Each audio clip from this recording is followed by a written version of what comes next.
केंद्रीय कृषि मंत्री नरेंद्र सिंह तोमर भिंड पहुंचे, जहां पहले निराश्रित भवन पहुंचे, जहां वृद्धजनों को मिठाई दी और माला पहनाकर उनका सम्मान किया। उनके साथ मध्य प्रदेश सरकार के मंत्री भारत सिंह कुशवाहा भी थे।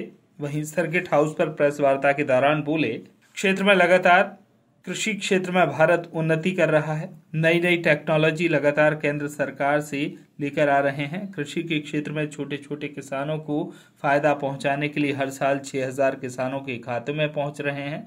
स्वदेशी अपनाने के लिए नैनो यूरिया बोतल का भी कार्य तेजी से बढ़ रहा है। कृषि के क्षेत्र में लगातार किसानों को छोटे छोटे तहसीलों पर भी वेयर हाउस जैसे कार्य होंगे। वहीं सुप्रसिद्ध ददरौआ धाम मंदिर पर 14 नवंबर से लेकर 18 नवंबर तक बागेश्वर धाम कथावाचक धीरेन्द्र शास्त्री जी की कथा चलेगी, जिसे लेकर उन्होंने भिंड कलेक्टर सतीश कुमार और भिंड पुलिस अधीक्षक शलन सिंह चौहान से चर्चा की और व्यवस्थाओं का जायजा लिया। देखिए, प्रधानमंत्री नरेंद्र मोदी जी की प्रतिबद्धता किसान और किसानी दोनों की समृद्धता के लिए है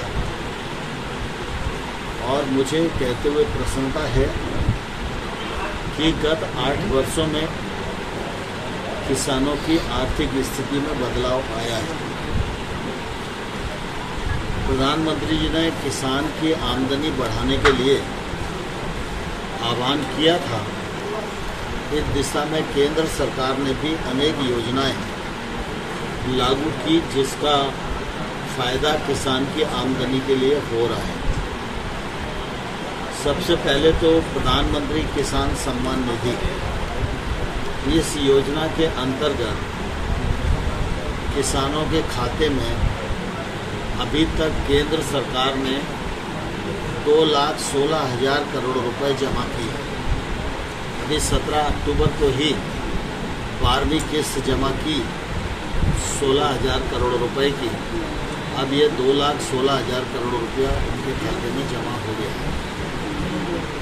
ये निधि देखने में तो छोटी लगती है, लेकिन हम सब जानते हैं कि हमारे देश में 86% छोटे किसान हैं, जिनके पास 5 बीघा या 5 बीघा से कम धरती है।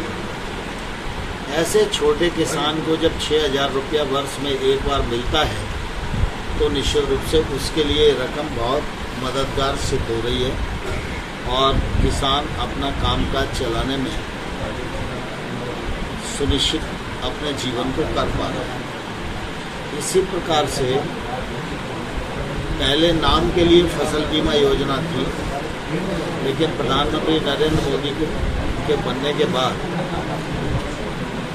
प्रधानमंत्री फसल बीमा को परिमार्जित किया गया और अब फसल बीमा योजना करोड़ों किसानों तक पहुंच रही है। और अभी पिछले 6 वर्षों में जहां किसानों का नुकसान हुआ है, वहाँ 1,22,000 करोड़ रुपया मुआवजे के रूप में उनके खाते में वितरित किया गया है।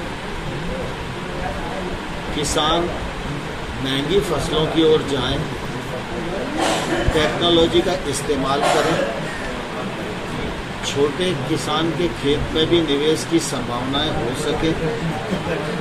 भिंड से श्याम सुंदर उपाध्याय की रिपोर्ट।